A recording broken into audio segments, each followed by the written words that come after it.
Good afternoon, ladies and gentlemen. Welcome here at the Technical Forum at the group exhibit Hydrogen, Fuel Cells and Batteries. I welcome you here in the year of 2015 at the Hanover Fairground. Also at this time, I would like to invite all our guests to have a drink on the house. There's the lovely lady that will be walking around and serving you drinks. Also, good afternoon, hello, good morning to our online guests. We are live streaming from the fair. Not only 25 countries exhibiting here, we have even more viewers all over the world. The next hour will be all connected and concerned with EU topics. We are getting a little bit political here. That will be very interesting because the importance of hydrogen and fuel cells has increased over the years, and the year of 2015 was a milestone. We have the first serial production of a car industry. Toyota has launched their first serial car. Daimler has announced to do that in 2017. And usually we have some barriers to overcome before the market introduction. And we will now discuss the FCH Joint Undertaking. That is a public-private partnership by the European Union. It is supporting the research, also the technological development and the demonstration activities and fuel cell and hydrogen energy technologies in Europe. The aim is to accelerate the market introduction, and this is something that many people here are waiting for, and they want the help. How can we get into the market? That is the most important question here. And also, in the long term, how can we achieve a carbon lean energy system? And for that, we'll have our first speaker, and he will talk about the program results of the FCH Undertaking, a joint undertaking, and for that, please welcome with me on stage the head of the program unit, Mr. Jean-Luc Delplancke. Big hands, please.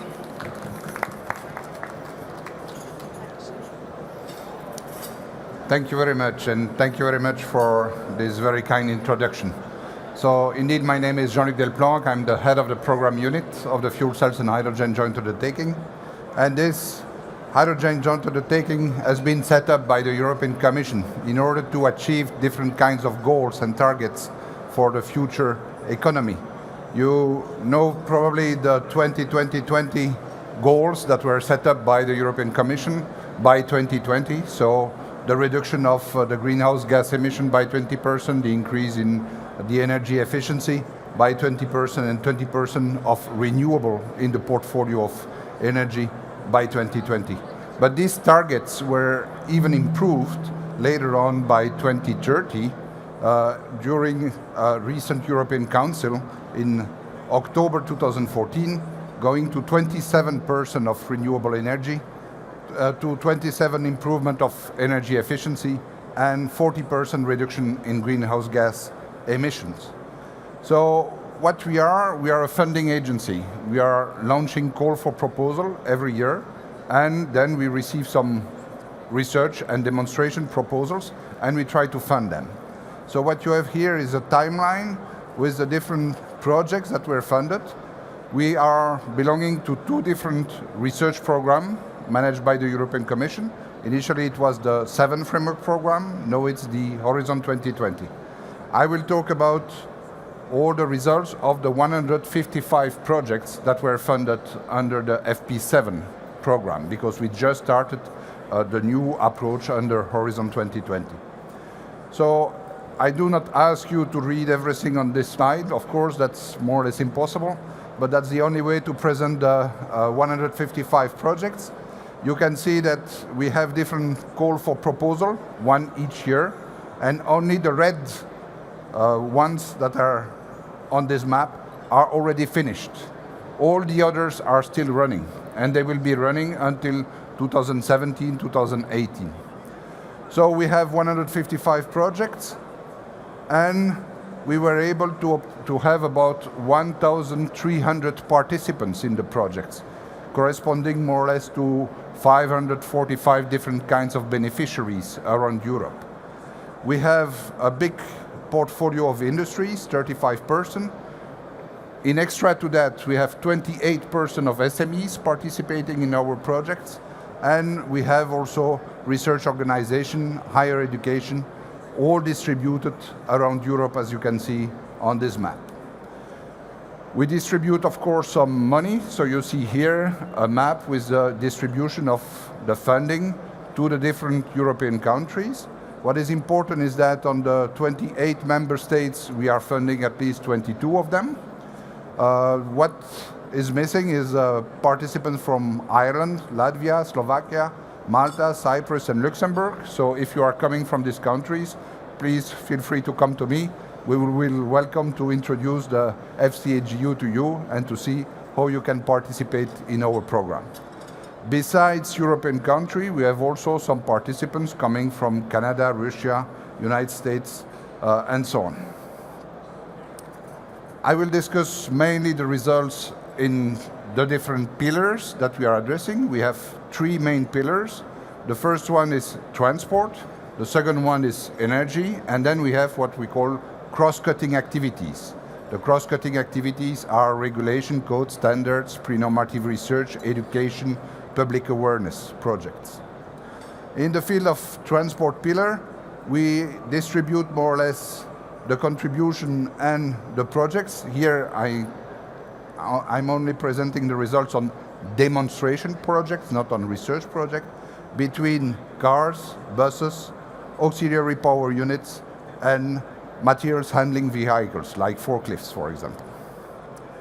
If you look at the cars, if you go on our website, you will find an updated map with all the refueling stations that we are funding, with the exact location. So if you are driving a hydrogen car, go there, you will be where is the next refueling station funded by the FCH JU. Our intention is to develop this map in order to take into account all the other refueling stations that are funded by other programs. We have, for the moment, in our demonstration project, financed a quite large number of cars. You see the first project, H2Move, 90 cars and one refueling station. In high-tech, 40 cars, 2 stations. Swarm, 90 cars, 3 stations. And in the high-five projects, 110 cars and 5 stations. So the idea in this case is to increase the fleet, to extend the infrastructure, and to reduce the vehicle costs. What I can give you as a result of all this demonstration project up to now is, for example, that between 2008 and 2014, we were able to reduce the car fuel consumption by 13%. So continuous improvement in the performance of the system. And we were able to increase the range of a car after a full refueling by more than 100%. So going from 250 kilometers to the range of 500 kilometers, that corresponds more or less to a normal diesel car. In the field of the buses, we have also developed quite a long range of, quite a high number of buses and refueling stations. You have to take into account the fact that a bus refueling station is not the same as a car refueling station, because a car refueling station is with gas at 700 bar, and in the case of buses, it's only 350 bars. So again, we increase the fuel, we reduce the fuel consumption, we increase the geographical expansion of the different buses in Europe, and we reduce the vehicle cost. So here, for example, you can see that we have already achieved a reduction of the cost of the fuel cell in the bus by nearly 30%, and we have increased the lifetime of the fuel cell by more than 350%. So quite an interesting result. On the point of view of the fuel consumption, quite a substantial reduction, together with the reduction of the vehicle cost. But you see that the target by 2020 is still quite far to be achieved. So we still need to continue to work on this. What is also quite encouraging is the average availability of the buses that is continuously increasing, and the consumption of hydrogen per 100 kilometer that is continuously decreasing for the different buses under operation. In the auxiliary power unit, we have different applications: trucks, boats, airplanes, and recreational vehicles. So here again, quite interesting results with the viability of the auxiliary power units for the trucks that has been demonstrated. So for the airplane, we have some pending results. We are waiting for the end of the projects. Same for the recreational vehicles and for the boats. For the materials handling vehicles, we have more than 400 different vehicles that are part of our projects. And here again, we were able to increase the efficiency of the fuel cell, to reduce the cost of the system, but there are still some targets to achieve. Second pillar, it will be the energy pillar. There we have also different demonstration projects for a combined financial contribution of something like 88 million euro, with 12 field demonstration projects and 16 proof of concepts. What we wanted to do, and you will hear about some of the projects in the coming presentations, we have some micro CHP. The most important project that we are funding in this field is the NFIeld project, but we have also big units and we have backup power.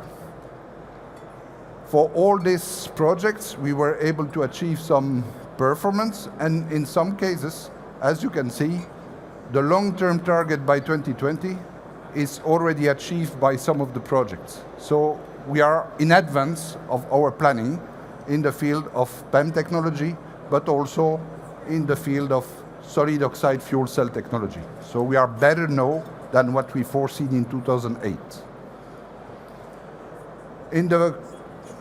For the solid oxide fuel cell, for example, the stationary fuel cell cost has been reduced, and we are going closer and closer to the target that we wanted to achieve. And if you want to combine different parameters, because it's not only to focus on a single parameter, but here you have the electrical efficiency, the capital cost, and the durability, you see that we have already achieved the targets that we were foreseen by 2020 up to now in our demonstration projects. So other types of performances that have been improved, like for example, the electrolyzer stack cost that has been reduced by more or less 50% between 2008 and 2012. So what's the next step? The next step is to move from the Framework Program 7 to the Horizon 2020 program with the same pillars, transport, energy, and cross-cutting activities, with as a main difference, I will say, that we want to focus more on demonstration project and a little bit less on research and demonstration activities. The total budget will be something close to 1.3 billion euro under the Horizon 2020. The idea is to be able to connect the different grids that we have in Europe, and we have different objectives that are put in red in this presentation. We are very fortunate in Europe because we have excellent grids. We have an electricity grid, we have the Trans-European Transport Network, so the cars and the motorways, and we have the natural gas grid. Hydrogen is a perfect way to make the connection between transport, energy, and gas system and electricity. So that's all for my presentation, and I will be ready to answer any question for you. Thank you. Thank you very much for this interesting presentation and the look into the project. Now, I can take questions at this time. Before everyone is ready, I will ask my first question. So why a PPP? Why a private-public partnership? Okay. I've seen the budget, the 1.3 billion euro. This 1.3 billion euro is shared between the members of the FCH JU. And the members are the European Commission, the industry grouping, and the research grouping. So the Commission is providing in cash something like 650 million euro, and the other participants from the research grouping and the industry grouping are contributing at the level of 650 million euro by in-kind contribution in the project. So it's a 50-50 share between private and public money. So a public-private partnership. And who will benefit from the results? So normally when you introduce to us a project, at the end of the project, all the discoveries belong to the consortium. So all intellectual property rights belong to the members of the consortia and not to the European Commission. But they have nevertheless to disclose to the general public because part of the funding is coming from public money, so they have to disclose some of the results. Okay, questions from the audience?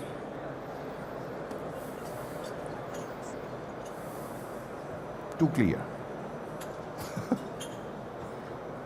Well, all questions can be taken to the booth at C56, and I'm sure that Mr. Jean-Luc Delplancke will be open for questions. I think that's a very interesting project. This is the time to ask. This is the place to ask. This is the person or a representative to ask.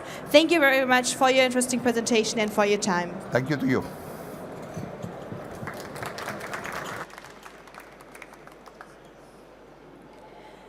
We are still with the EU. We are still with a joint undertaking. In a few minutes' time, we'll have our next presentation, and then we'll talk about the commercialization of energy storage and the role of hydrogen.